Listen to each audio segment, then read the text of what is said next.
Hello and welcome back. I'm making this short video for you to show you the book and how that's going to look to you on your end.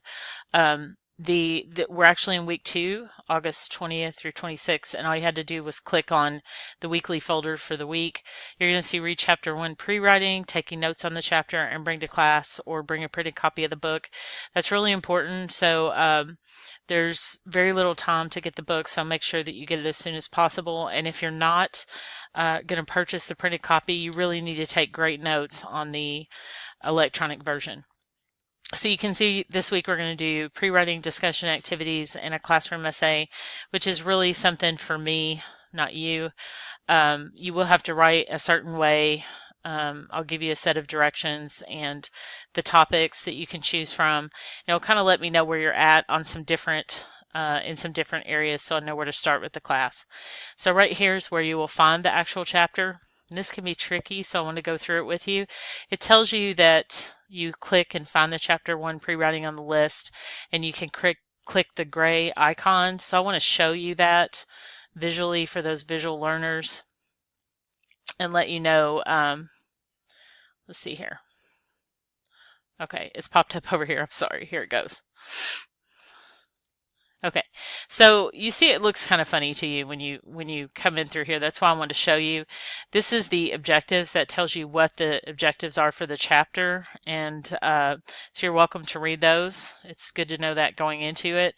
And then chapter 1 pre-writing, if you click the little book icon right here, once you click that, that's going to bring up the whole chapter. So you can see you can click on each and every section in here, or if I start, say, on free writing, I can hit the right arrow or the left arrow to get around. So you can read straight through this way, or you can click on each section of the book. Now here's another way to do that. Say you're doing your homework, so let's click homework. And you're in here, and first of all, you're going to click each section of homework to do this, and I'm going to show part of this in class to show you kind of how easy it is once you get the hang of it. Just a note, I'll probably say this a few times, don't click this button here until you're completely done here. You can see that you get 3 attempts. The overall average of those 3 attempts is what is counted. And once you do all 3 attempts, if you want to, you don't have to do 3, but once you do as many as you want, you click this, and that's how your grade gets to Blackboard. Otherwise, I can't see your grade and can't count it. So that's pretty important. So say that you're working on this. It's harder to see. Let me see if I can move this over. There we go.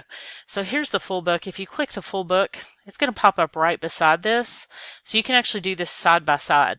So if you scroll through, there are different ways to get to this. So you can click the little bitty chapters. It's really hard to see. That's why I want to show you this. And you can see, there you go. There's our chapter right there. So you can actually work through this part of your homework going through each one here. So it makes it a little bit easier on you doing homework. I thought it was worth sharing. So let me go back to this and make sure there's nothing else that we need to, yeah. So here's the direct link to the homework, and there's the direct link to the chapter. And this is, it tells you the due date, it tells you the points. And so if you look on the calendar that I popped up here, basically the end of next week by Sunday at 11:59. And remember that Blackboard will say you're late, but that's okay. I just subtract an hour. So make sure that you don't do any homework but this one. If something else pops up in the book or acts funny, just ignore it and go in and access this the way that I showed you. So I hope that this has been helpful. If you have any questions, as always, just ask me in class. But this is just to help you work through that first time so that you can access those in the right way. Thank you very much and have a good day.